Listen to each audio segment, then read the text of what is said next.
Yesu nashimwe. Amen. Yesu nashimwe.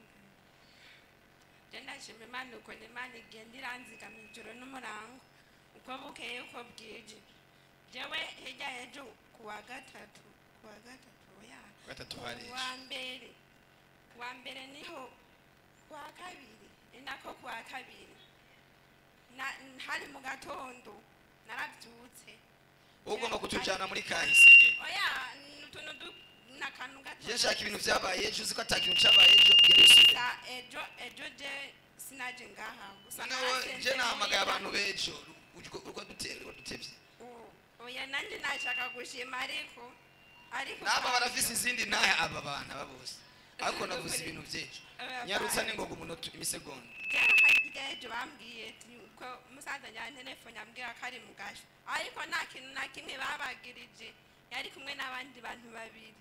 Rero nanje arabimbwira amaze kubimbwira ndambwira nti geza ngaho hinge ndabico nkora. Rero ejo niho naciye ndamurungikira amahera ubwo nyene ibintu byaciye bikoreka yaciye ataha. Yesu nashimwe. Amen. Imana iguhe umugisha. Wowe numvise ibyo nari navuze. Yesu nashimwe. Nandashimye kwisi nosifashitse sana kanya ndi muzima. Ongera gushima Imana yuko ejo mvuye ngaha baci bampamagara ndaronka akazi. Ariko ntitwokomera Imana amashi dukeneye ibintu byejo katuzana mu bintu byo kuwa mbere. Komera Yesu amashamo hayakaze ejo mu izina rya Yesu Kristo. Hallelujah. Nukujana n'umwanya n'igihe. Atubabwiye abantu mwese Imana yagira neza kuva kuwa mbere mwoza mwese. No mu ndwi heze ni byinshi nitwohava. Imana ishimwe ko yakijije. Kwama ariko barakubaga bakubaga. Ikintu we numva ko ari mwakandi kantu. Buri myaka 5 gace kigaruka. Buri myaka 5 gace kigaruka. Ndatangariza ubuzima bwawe nimba ari ikintu cyama cyagarutse ku buzima bwawe nawe Imana igihagarike mu izina rya Yesu. Imana igihagarike. Kigendera usengerwa kikagaruka uja kwa muganga kikagaruka gihagarare burundu. Gihagarare burundu. Katubandanye turasoma aho twatugeze. Kandi n'ubu ndazi kw'ibyo wosaba Imana byose Imana yobiguha. Yesu aramubwira ati musaza wawe azozuka. Mwumva imvugo y'Imana ngo musaza wawe Yesu ni gitangaza. Mubugiye gusaba umuntu ibyo kurya ushonje ngo nzokugaburira. Imana ishobora kukubwira ngo nzo ivuze ko ibikoze uyo mwanya.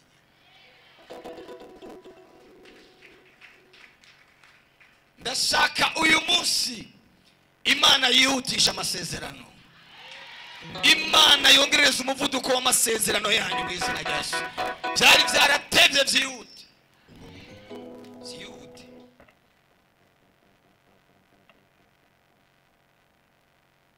Marita aramwishura ati ndazi ko azozuka mwizuka yo ku munsi w'iherezo. Iki kiganiro Mana yanyu. Ngo ndazi ko azozuka mwizuka yo ku munsi w'iherezo. Yesu aramubwira ati ni jewe kuzuka n'ubugingo. Unyizera niyo yoba yapfuye niyo yoba yarapfuye azobaho. Kandi uriho wese anyizera ntaho azokwigera apfa gushitsa ibihe bidashira. Urizeye ibyo? Niko yamubwiye. Urizeye ibyo? Ngunyizera ntaho azobona urupfu. Bega iri jambo Yesu yavuze ni ukuri cyangwa isukuri? Uzopfa. Urizera ko utazopfa? Ibangaye bizera ko batazopfa?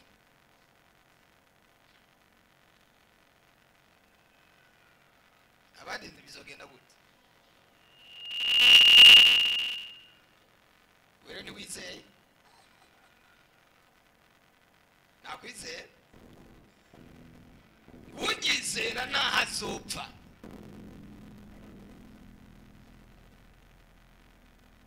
Kabana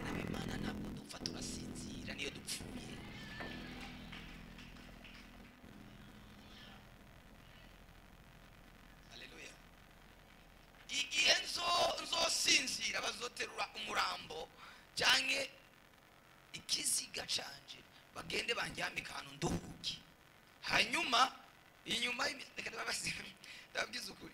Urabona umuntu yapfuye yizeye niyazuka, umunsi wo kuzuka mu izuka ry'abapfuye azomera nk'umuntu yari yasinziriye ejo yikanguye, azomera nk'umuntu yari yasinziriye ejo haheze, azokwikangura amaze imyaka 1000 cyangwa imyaka 1010. Iyi myaka yose nari maze ndi mu itiro na yasinziriye igihe kirekire. Haleluya. Nazo namenya ko haheze iyo myaka.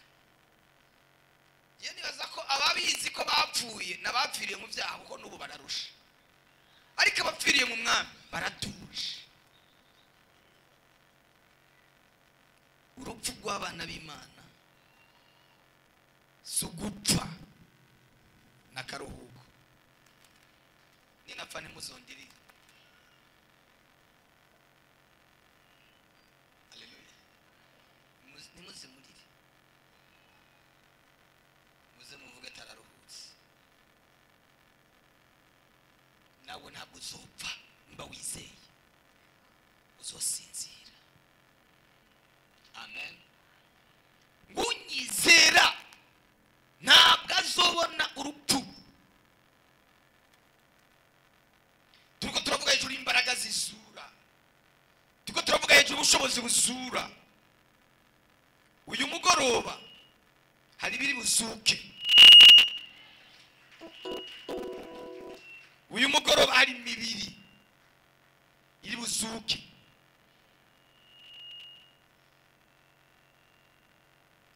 Nigeze kumva umupasiteri umwe yamaze kubabwira amakuru yiwe, yitwa Gwajima. Cyangwa umva bavuga amakuru yiwe ngo arazura abantu bapfuye.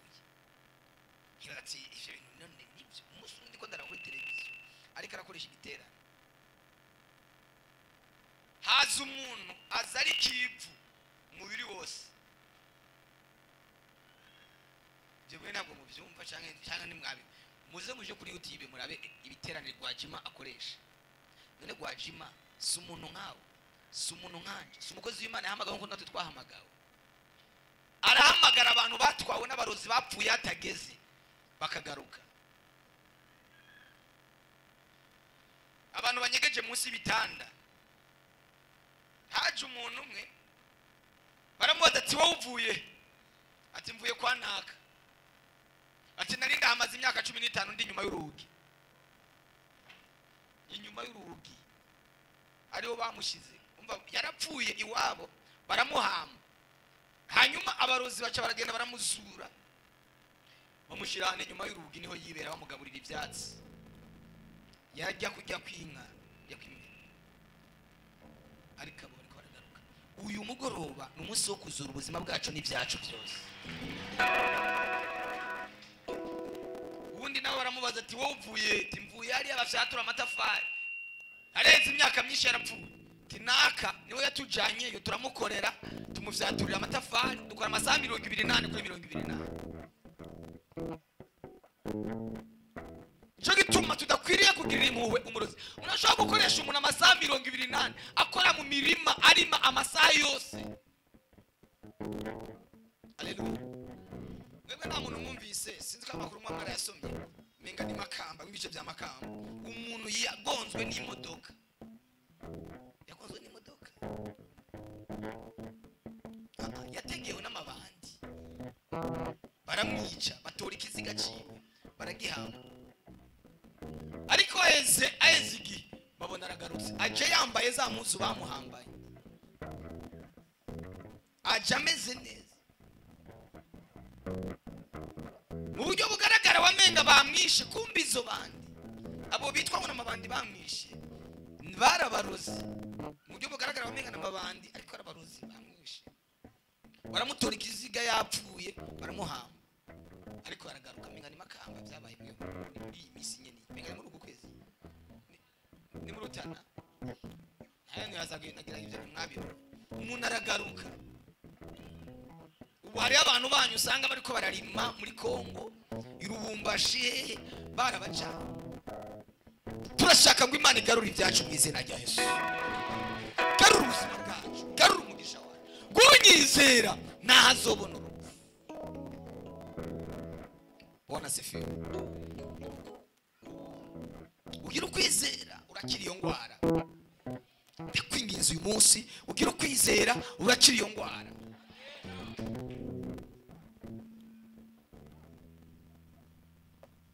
Turahagarika ubugwayi butandukanye, Imana irabakiza. Abantu biteze kumaramara, narababwiye ejo amakuru ya wa muntu w'Inayini umwe Yesu yazura ku irembo ry'Inayini.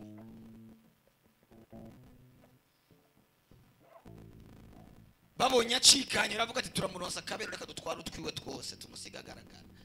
Ariko ahura na Yesu, ahura n'igitangaza. Nawe uyu mugoroba urahura n'igitangaza, urahura na Yesu azura. Baramubwira ngo wa wundi ya nshuti yawe, wa wundi, kuko Lazaro ngo yari yarakora ikintu gikomeye cyatuma yitwa inshuti ya Yesu. Yari afise inzu nziza, inzu etage i Betania. Iyo Yesu agiye kwigisha muri iyo mice ni Yerusalemu, kuko hari hafi Yerusalemu. Yesu ngo yaca agaruka akajya kuri Betania. Lazaro yari umuntu afise amafaranga, ngo yari yarubatse inzu nziza etage. Arabwira Yesu ngo ico gice cyo hejuru cyose ndakiguhaye n'intumwa zawe. Mission yose igihe cyose uzobucenga muri mission uzorara mu nzu yanje. Haleluya. Mwibaza ngo yapfuye kuzura Lazaro uko gusa. Yari umuntu afise umumaro muri ministeri yiwe. Munaguhaye inzu wewe wo musengero ujenjetse. Yari yamuhaye inzu. Haleluya. Yesu muri ministeri yiwe yari ministeri iri mu bukene. Mu ministeri yabayeho, ministeri ya Yesu yari mu bukene ku buryo bashobora kubura ikingorongoro cya 50 cyo gutanga ikori. Bari bake umugabo yarabeshejweho n'abadamu bimuwe, nibo bamuzanira utuzi, bamuzanira utwo kujya, nibo bari bamwitaye. Intumwa zikamureba ariko arababwira ngo ubwami bwose n'ubwanje nzobuba. Kamara musumwe Petero aramubwira atari ko sha. Ariko ibintu biko ratubwira nibyo cyangeze. Kwa utubwira ngo zodubwa utagira ni quartier. Nugira n'inzu. Niyubamwo naho ushitse nugira nayo kuri ya hoteli. Musi imwe kirato kimwe sandali. Ipireri. Sinzi ko hari amapine muri ico gihe. Ko yambara ikirato kimwe. Mwagaca yizeza abantu bitangaza. Haleluya. Ariko nuko bamuraba inyuma yari ububosi w'ababosi. Yari umugwiza tunga. Shaka kugwanura ibintu bikomeye wabiraba ngukanda ukuntu umeze. Tako umupazi yambara n'akarato kahengamye. Yambara akarato kamwe kwezi kose. Akatwizeza ibitangaza, akatwizeza bitatoka wapi. Shaka kutabyizera bivanye no kumbona. Ariko mfise ukwizera. Haleluya. Ukwizera. Ejigiye twariko turasenga. Murabona abo bantu bashimye Imana. Ni bake kubyimana yakoze. Inaye zigiye kubandanyizwa kuko Imana yambwiye ko ikoze ama operation munda, ibintu by'ibibyimba, ibintu by'ibigwaragwara byari munda, ama estoma, ibintu bitandukanye bikize. Haleluya. Abantu munda zabo mengane muri kongaseri. Kuri kongaseri murazi hamwe hari machine y'amabuye. Imashini zira wumva ibintu bihindukira iyi ni kongaseri. Ni mure bimeze gute? Ibyo bigwaragwara byarakize. Bona sifiwe. Intaye gusa zigiye kuza ziracana canako, zicana canako. Kiro kwizera. Reka nakubwiza ukuri. Ni wanabura no kwizera. ukwizera kwanje kuraza kugukorera niyo wabura n'ukwizera ukwizera kwanje kuraza kugukorera ariko vyabakabaye vyiza ukwizera kwanje n'ukwizera kwawe bihuye karimo igitangaza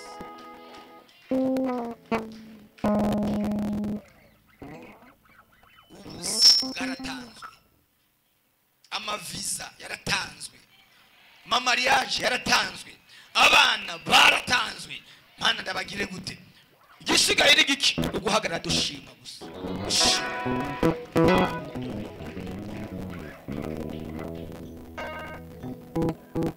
imana yo mwijuru ivuganye nawe